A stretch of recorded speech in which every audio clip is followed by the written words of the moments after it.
Hi hello ನಮಸ್ಕಾರ ಎಲ್ರಿಗೂ ManeMaddhu YouTube ಚಾನಲ್ಗೆ ಎಲ್ಲರಿಗೂ ಸ್ವಾಗತ. ನಮಗೆ ಇವಾಗ ಮಳೆಗಾಲ ಎಲ್ಲ ಬಂದಾಗ ತುಂಬ ಶೀತ ಕೆಮ್ಮು ಈ ಥರ ಎಲ್ಲ ಕಾಡೋದು ತುಂಬ ಕಾಮನ್ ಅಲ್ವಾ.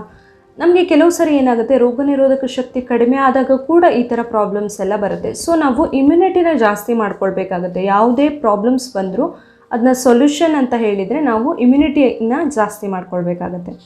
ಸೊ ಇವತ್ತಿನ ವಿಡಿಯೋದಲ್ಲಿ ನಾನು ಒಂದು ಇಮ್ಯುನಿಟಿ ಬೂಸ್ಟ್ ಮಾಡೋದಕ್ಕೆ ಅಂದರೆ ರೋಗ ನಿರೋಧಕ ಶಕ್ತಿನ ಜಾಸ್ತಿ ಮಾಡ್ಕೊಳ್ಳೋದಕ್ಕೆ ಒಂದು ಬೆಸ್ಟ್ ಕಷಾಯವನ್ನು ಹೇಳ್ತಾ ಇದ್ದೀನಿ. ಯಾವುದು ಆ ಕಷಾಯ, ಹೇಗೆ ಮಾಡೋದು ಅಂತ ತಿಳ್ಕೊಬೇಕಂತ ಹೇಳಿದರೆ ವಿಡಿಯೋನ ಪೂರ್ತಿ ನೋಡಿ. ಹಾಗೆ ನೀವು ಯಾರಾದರೂ ಇನ್ನೂ ನನ್ನ ಚಾನಲ್ನ ಸಬ್ಸ್ಕ್ರೈಬ್ ಮಾಡಿಲ್ಲ ಆದರೆ ಪ್ಲೀಸ್ ಸಬ್ಸ್ಕ್ರೈಬ್ ಮಾಡಿ, ಹಾಗೆ ಪಕ್ಕದಲ್ಲಿರುವ ಬೆಲ್ ಐಕಾನ್ನ ಕ್ಲಿಕ್ ಮಾಡಿ.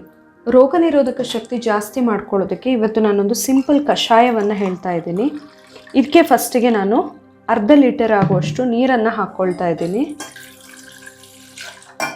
ನಿಮಗೆ ಎಷ್ಟು ಬೇಕೋ ಆ ಅಂದಾಜಲ್ಲಿ ತೊಗೊಳ್ಬೋದು ನೀವು. ನಾನು ಅರ್ಧ ಲೀಟರ್ ಆಗುವಷ್ಟು ತೊಗೊಂಡಿದ್ದೀನಿ. ಈಗ ನೀರನ್ನು ಬಿಸಿಗೆ ಇಟ್ಕೊಳ್ಬೇಕು.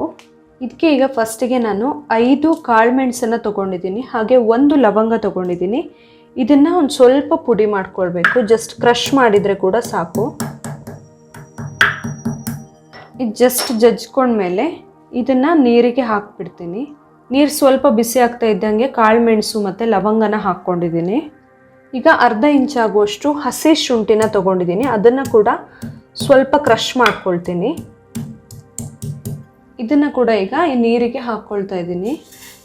5 ತುಳಸಿ ಎಲೆ ತೊಗೊಂಡಿದ್ದೀನಿ, ಹಾಗೆ 1 ದೊಡ್ಡ ಪತ್ರೆ ಎಲೆ. ನೀವು ದೊಡ್ಡ ಪತ್ರೆನಾದರೂ ತೊಗೊಳ್ಬಹುದು, ಇಲ್ಲ ಆದರೆ ವೀಳ್ಯದೆಲೆನಾದರೂ ತೊಗೊಳ್ಬೋದು, 1 ಸಾಕು.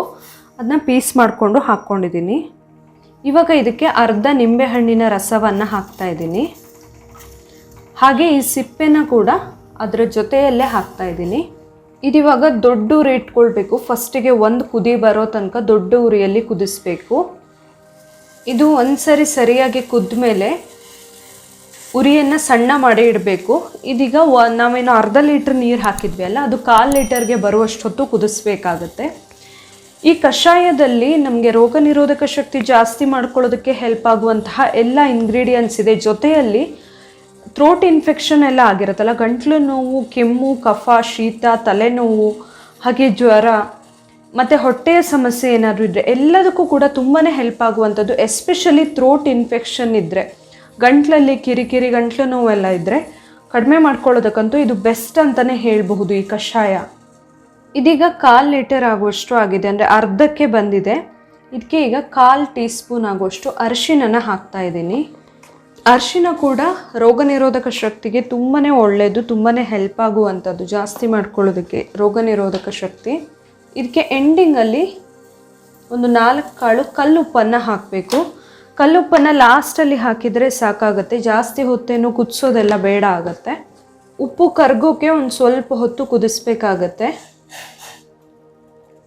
ಉಪ್ಪು ಈಗ ಸರಿಯಾಗಿ ಕರಗಿದೆ. ಈಗ ಸ್ಟವ್ ಆಫ್ ಮಾಡ್ಕೊಂಡ್ಬಿಡ್ತೀನಿ. ಇದನ್ನು ಈಗ ಒಂದು ಗ್ಲಾಸ್ಗೆ ಸೋಸ್ಕೊಂಡು ಬಿಡ್ಬೋದು.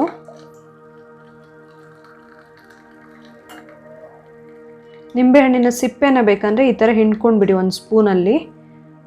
ಇಷ್ಟಾದರೆ ರೋಗ ನಿರೋಧಕ ಶಕ್ತಿನ ಜಾಸ್ತಿ ಮಾಡ್ಕೊಳ್ಳೋದಕ್ಕೆ ಕಷಾಯ ರೆಡಿ ಆಗುತ್ತೆ. ಬಿಸಿ ಬಿಸಿ ಇರುವಾಗಲೇ ಕುಡಿಬೇಕು. ದಿನಕ್ಕೆ 1 ಗ್ಲಾಸ್ ಕುಡಿದ್ರೆ ಸಾಕಾಗುತ್ತೆ. ನೀವು ಬೇಕಂದರೆ ಒಂದೇ ಗ್ಲಾಸ್ ಒಂದೇ ಸರಿಗೆ ಕುಡಿಯೋ ಬದಲು ಒಂದನ್ನೇ ಹಾಫ್ ಮಾಡಿಕೊಂಡು ಅದನ್ನ ಇನ್ನೊಮ್ಮೆ ಕುಡಿಯುವಾಗ ಮತ್ತೊಂದು ಸ್ವಲ್ಪ ಬಿಸಿ ಮಾಡಿಕೊಂಡು ಕೂಡ ಕುಡಿಬಹುದು. ಇಲ್ಲ ನಿಮಗೆ 1 ಗ್ಲಾಸ್ ಕುಡಿಯೋಕ್ಕಾಗುತ್ತೆ ಒಂದು ಸರಿಗಂತಾದರೆ ಇದನ್ನು ಕುಡಿದು ಬಿಡಬಹುದು. ಖಾಲಿ ಹೊಟ್ಟೆಯಲ್ಲಿ ಕುಡಿಯೋದಕ್ಕಿಂತ ಊಟ ಮಾಡಿದ ಮೇಲೆ ಬೇಕಂದರೆ ಕುಡಿಬಹುದು ನೀವು. ಇದನ್ನ ಏನೂ ಪ್ರಾಬ್ಲಮ್ ಇಲ್ಲ, ಎನಿ ಟೈಮ್ ಆದರೂ ತೊಗೊಳ್ಬಹುದು. ಮಕ್ಕಳಿಗೆಲ್ಲ ಆದರೆ ಫುಲ್ 1 ಗ್ಲಾಸ್ ಆಗುವಷ್ಟು ಕೊಡೋದು ಬೇಡ ಆಗುತ್ತೆ. ಚಿಕ್ಕ ಮಕ್ಕಳೆಲ್ಲ ಆದರೆ ಒಂದು 1/4 ಲೋಟ ಕೊಟ್ಟರೆ ಕೂಡ ಸಾಕಾಗುತ್ತೆ. ನೋಡಿದ್ರಲ್ಲ ಇಮ್ಯುನಿಟಿ ಬೂಸ್ಟರ್ ಕಷಾಯನ ಹೇಗೆ ಮಾಡ್ಕೊಳ್ಬಹುದು ಅಂತ ಹೇಳಿ. ಇವತ್ತಿನ ಈ ವಿಡಿಯೋ ನಿಮಗೆ ಇಷ್ಟ ಆಗಿದ್ದರೆ ಪ್ಲೀಸ್ ನನ್ನ ManeMaddhu ಯೂಟ್ಯೂಬ್ ಚಾನಲ್ನ ಸಬ್ಸ್ಕ್ರೈಬ್ ಮಾಡಿ, ಹಾಗೆ ಈ ವಿಡಿಯೋನ ಲೈಕ್ ಮಾಡಿ, ಹಾಗೆ ಶೇರ್ ಮಾಡಿ.